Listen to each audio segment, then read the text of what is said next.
Wednesday, August 19, 1931. What a glorious day that was for me, and for Torrington for that matter. In the midst of a depression, with hardship and struggle plentiful, arose a gleaming star, right in the heart of downtown Torrington.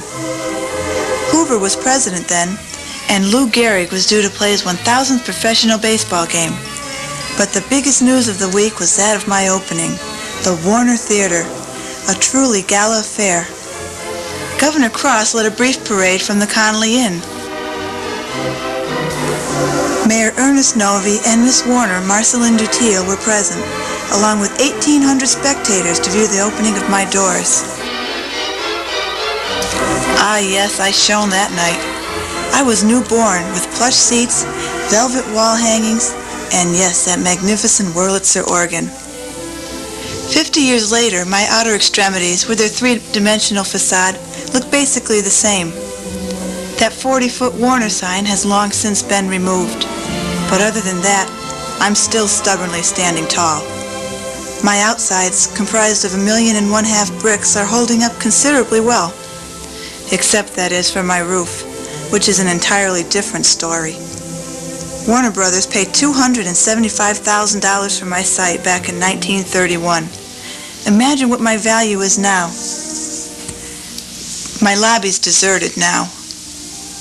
But that night of my christening, guests wandered through my grand foyer, gazing upon my immense murals, depicting scenes of early Torrington. One of Sheldon's Tavern, established in 1760. Another of Everett's Mill, built in 1739, the first mill in Torrington. To the right of my lobby, as one enters, is a broad carpeted staircase leading to my balcony. Themes of Art Deco and modernism reigned throughout, as one can see from the various paintings that hung in my halls. My auditorium was a veritable blaze of color, with rich draperies, lavish velvet wall hangings, and 1 mile of rich, thick velvet carpeting. My 2,000 seats were arranged so that one could see from any seat in the house. Art Deco patterns were sculptured on my lower balcony ceiling, and decorations of gold and silver hung on various walls.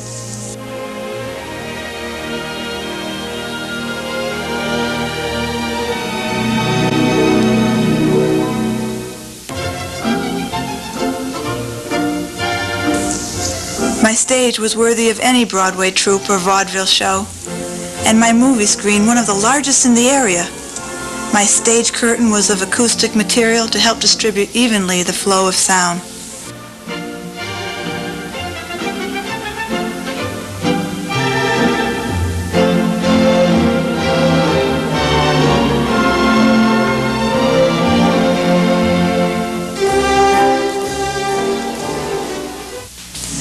My walls lodged 2 huge organ lofts, although only one was used for my precious Wurlitzer.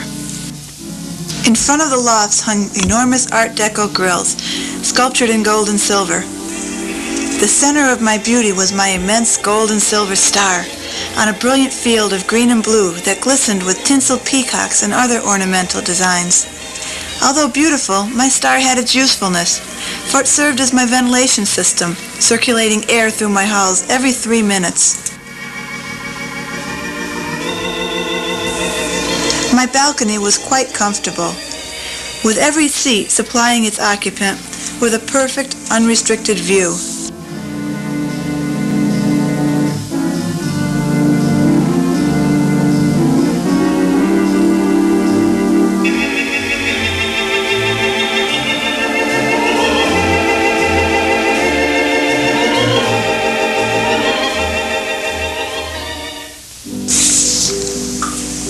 Autumn 1982.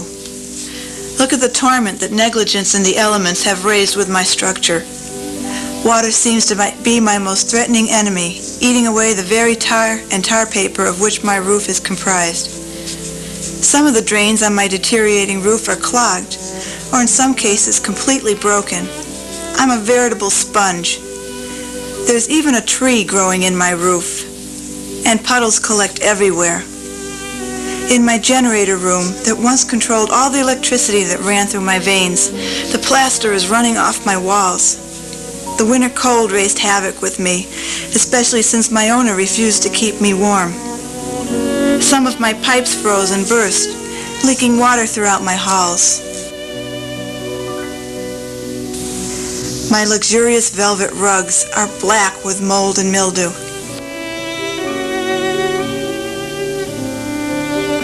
In my balcony where lovers sat holding hands, in my romantic darkness, my wall is being washed away. One velvet panel, brutally torn by vandals, is hanging by threads. My plaster's falling everywhere. My screen, on which the images of hundreds of stars became immortal, has been cut to shreds. My brilliant blue and green ceiling, with its peacocks and gold decorations, is slowly chipping away. And my basement is filled with water. My halls are crying out to you. I've heard they want to turn me into a parking lot. There's not much time left to save me. To those of you who've shared a moment's laughter within my halls, or shed a tear during a poignant love story, to every couple who had their first date at the Warner, to the adults who as children saw their first Walt Disney film on my screen, hear my plea. Don't let me crumble and die. Keep me alive. Let my lights sparkle and my organ loft swell with music once again. Let my screen shine with familiar Hollywood faces. And my stage be filled by a ballet troupe or a Broadway show. By helping me, you're helping yourself, for you're providing hope.